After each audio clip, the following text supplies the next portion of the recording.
Springfield's Talk 1041. My name is Nick Reed. State Senator Eigel is with us. We've been talking about the battle between the Freedom Caucus and the state Senate leadership, and the Freedom Caucus members, of course, losing some of these chairmanships and their parking spaces and office budget.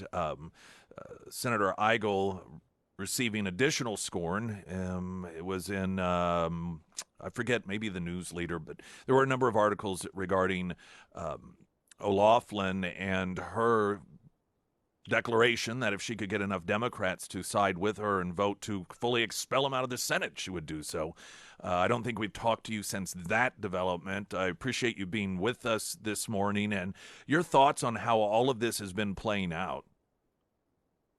Well, good morning, Nick. Thanks for having me. And, every day that goes by, for the members of the Freedom Caucus, this has been about policy. It's always been about policy for us in the sense that we want to see big Republican principles passed. The Freedom Caucus a few weeks ago laid out their priorities, which included passing initiative petition reform, which included cutting or eliminating personal property tax, which included getting the budget under control. And we made a commitment that we were going to be loud and bold and aggressive with the chamber if they gave us any reason to believe that they weren't on board with that. And sure enough, it didn't take long for that to come to pass on initiative petition reform. I mean, the first 4 weeks of session went by, and Caleb Rowden and Cindy O'Loughlin did nothing on those issues.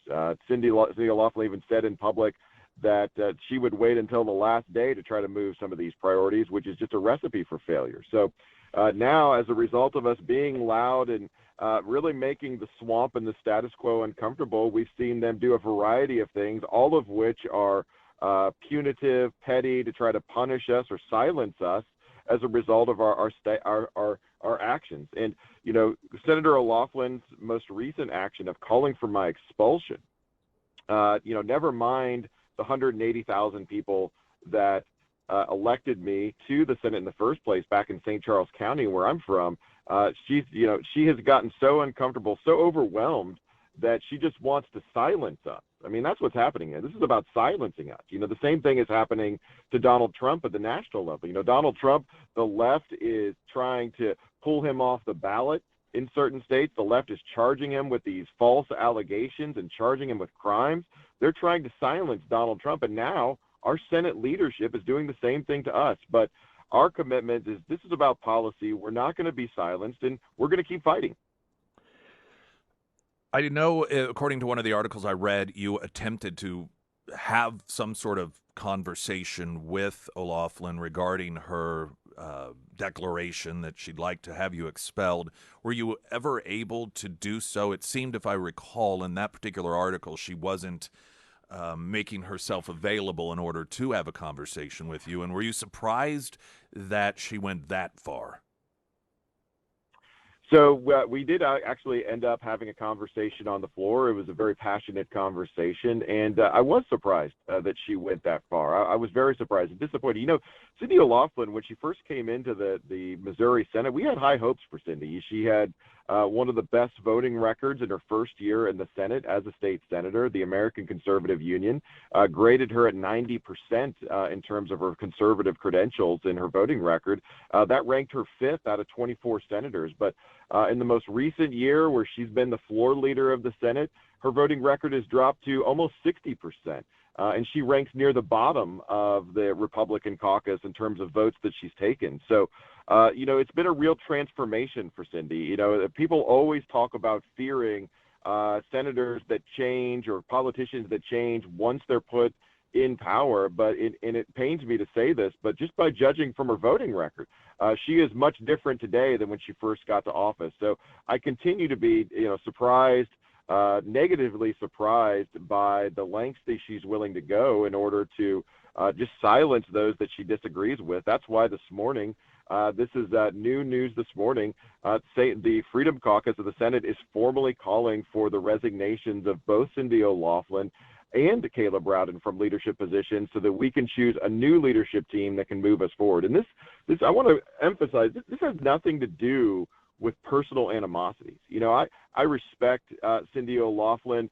We've had a great relationship, but there comes a point where they're so overwhelmed and kind of out of sorts by the position and unable to respond effectively, and they've taken so many negative steps forward that it just becomes time for a change in direction, a change in leadership, that other individuals might come forward and lead this chamber to do the things that we promised in campaign season. We take no enjoyment or satisfaction in this, but for the Senate to really move forward, we're going to need a new leadership team, and that's what we're calling for as the Freedom Caucus this morning.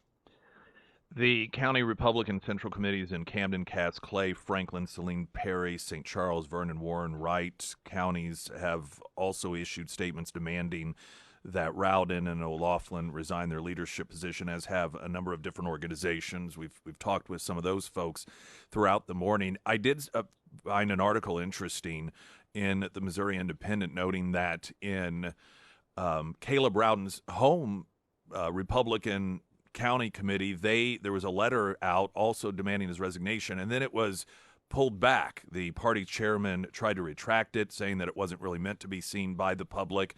Have you heard anything? What was behind the scenes on that one? Well, I think in the case of Boone County, what we're hearing is that a majority of the Central Committee wants that letter to move forward. And there are a minority on that committee that feel like they didn't have a chance to weigh in on the issue and have kind of used some procedure to delay the release of that letter. So I wouldn't be surprised if there's a point in the future where that letter becomes public again, and we add Boone back to the list of counties that have come out calling for resignation of Cindy and Caleb. But, even without Boone County, the counties that you listed off just now, Nick, represent more than 1 million Missourians in the state of Missouri. Almost a quarter of the Republican electorate is represented by the counties that have come out condemning Caleb and Cindy. And that's extraordinary. There has never been a rebuke of leadership that is as broadly felt or as broadly enjoined by as many counties, represented by as many people, as what we've seen happening to Senator O'Loughlin and Senator Rowden last week. That's extraordinary. It's never happened before. And in addition to the statewide outcry, of course, we actually have a national conversation. National voices are picking up on what's happening here in Missouri, and Senator Rowden is becoming a national villain and figurehead for what it looks like to be a so-called rhino in the Republican Party. So it is it's not good for the Missouri Republican Party. We're just at a point where we need new leadership. I voted for Cindy O'Loughlin to get into that position. So nobody is more disappointed than I am to be sitting here today realizing that we're going to have a change in leadership if we want to move forward.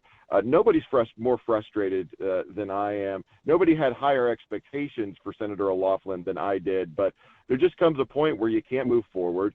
The state has turned against these two. The national conversation has turned against our leadership team. It's just time for a change. Senator Eigel, again, it's a pleasure to speak with you. Hopefully sometime in the future there'll be more encouraging conversations as opposed to what it is that we're having to deal with here. But I know just based off the feedback we're getting and what we're hearing from folks all across the state and in these different organizations and committees that I feel like you guys are fighting the good fight on this one, and I know there's a lot of encouragement. Yep. I think 11 o'clock, is that today or tomorrow? There's a rally outside Jeff City, or in Jeff City, I should say. Tomorrow at 11. Yep, tomorrow at 11 in the Capitol. Yep, we're going to be showing up. And by the way, one quick point, Nick, real quick. For folks that are worried of whether or not our tactics of stall are effective, keep in mind it is precisely those tactics that finally got Senator Rowden to refer those bills on Thursday, and because of our tactics, we'll be hearing those bills in committee today. So it is working. The fight is worth it, and we're going to keep going. Senator Eigel, thank you, sir. Good to hear from you. Thanks, Nick. We'll talk real soon, man. Happy Monday. All right. Happy Monday to you as well. Springfield's Talk 101.